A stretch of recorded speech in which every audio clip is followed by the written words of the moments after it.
Hey, veterans and families, it's Craig here from Royal Rock Counseling and Consulting, and welcome to our featured topic for the month of November 30 VA claims in 30 days. And make sure to mark your calendars because on November the 11th, I'm going live right here on this channel to answer frequently asked questions about VA claims and conditions across the web. To make sure you're fully equipped, I'm going to offer two resources that I use with veterans every day. The first resource that I'm going to offer is the three-stage VA claim playbook, your step-by-step guide to understanding, organizing, and strengthening your claim. The second resource I'm offering for free is the Mental Status Examination Assessment Decision Tree.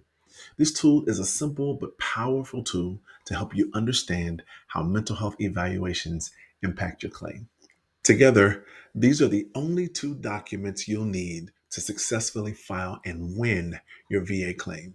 So hit that subscribe button, tap the notification bell, and don't miss a single day of this series.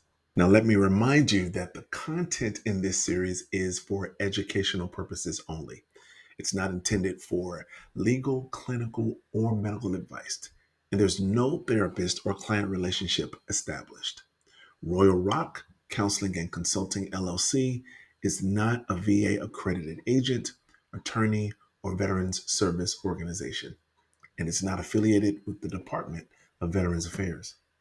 We do not prepare, present, or prosecute VA claims, but may provide administrative guidance and referrals to qualified professionals. Vets and families, I'm honored to walk with you through this process, helping you move from confusion to confidence. So let's Hey, vets and families, welcome back to my channel. And today we are going to talk about the condition and system name that's in the musculoskeletal system with regard to the shoulder girdle. This is the major and minor arm that we're going to be talking about, and it is Diagnostic Code 5200. This is ankylosis of the scapulohumeral articulation. Hope I said that right. I think I did. The scapulohumeral articulation. But all you need to know is that this is the major and minor arm here. Okay. And the definition is fusion or severe restriction of movement between the scapula, which is the shoulder blade, and the humerus, which is the upper arm bone. Okay. This is what's considered the shoulder girdle. The impact is that when the scapula and the humerus can't move together, it limits shoulder function and daily activity. And in the major versus minor arm, the VA rates each arm differently, giving higher evaluations for the dominant arm. Let's look at some of the circumstances for major and minor arm, excuse me, um, as it's laid out in the 38 CFR, Part 3, which talks about the scheduler ratings for this particular condition. So unfavorable means that the abduction is limited to 25 degrees from the side. That means the movement is limited to 25 degrees from the side. You can't go up. All right. And for the major arm, that's rated at 50%. And for the minor arm, that's rated at 40%. Remember, we're talking about range of motion and movement here. Okay. For the intermediate, between favorable and unfavorable, the range of motion, and that's 40% for the major arm and 30% for the minor arm. So it's between favorable and unfavorable, right? So it's somewhere above 25 degrees, but not quite to 60 degrees, which we'll talk about in a second. And then favorable would be abduction to 60 degrees, and they can reach their mouth and they can reach their head. Okay. That will be 30% and 20% for the minor arm. Favorable ankylosis means some motion remains. They can reach their mouth or head. Intermediate ankylosis means more severe loss. That's more severe than that. And then unfavorable means that the arm can barely move away from the side, meaning this is severe functional limitation. They can't hardly move that arm up. Okay. And then the major dominant arm always receives the highest percentage. Okay. So if you're right handed, that's going to receive the higher percentage. If you're left handed, that arm is going to receive the highest percentage. So let's look at some case law with regard to this particular VA claim condition. And remember, as we look at case law, we are not just taking that case law and sliding it on what we consider is our claim. Hey, you know what? I saw a case that says that, if you got the same problem that I have, then you should be compensated. Okay. We aren't looking at it from that perspective, but we are looking and studying case law for the purpose of using it as supporting evidence and supporting weight for our case.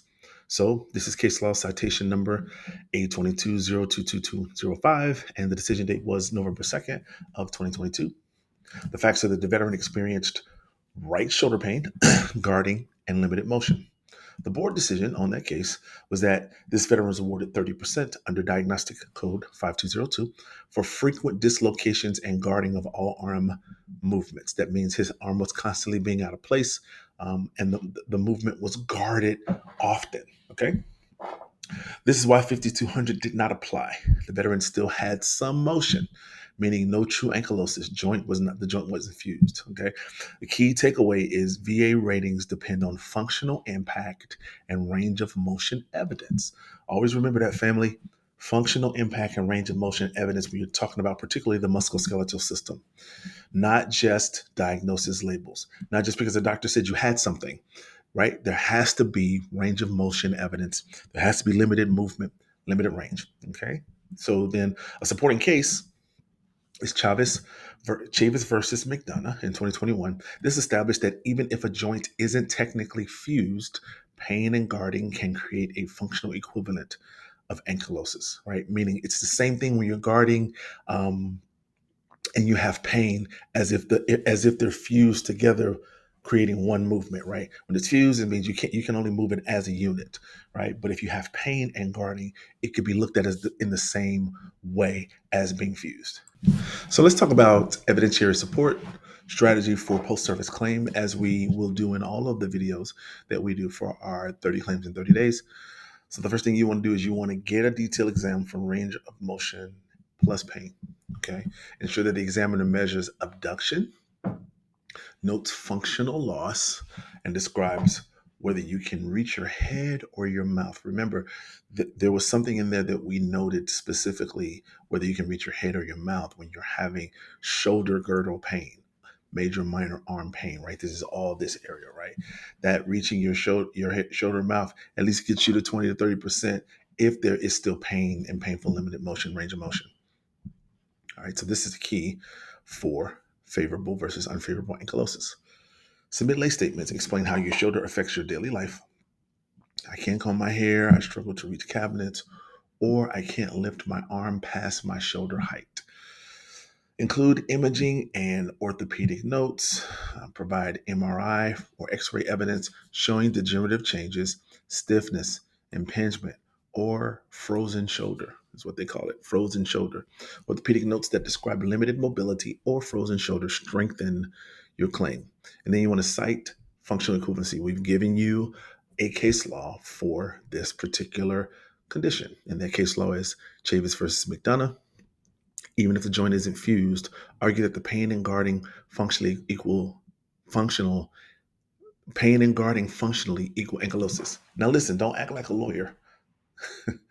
Don't be trying to act like a lawyer when you go to your HLR or your BVA. You're not a lawyer unless you actually are a lawyer. Even in that case, get somebody else to represent you if you decide to have legal representation at your high-level review or your Board of Veterans Appeals. But you do want to be knowledgeable about which cases specifically apply to your specific condition. So don't be afraid to quote Chavis versus McDonough if that's something that's similar to what you're going through. I think if you do that, you'll be perfectly fine. Thanks, you guys.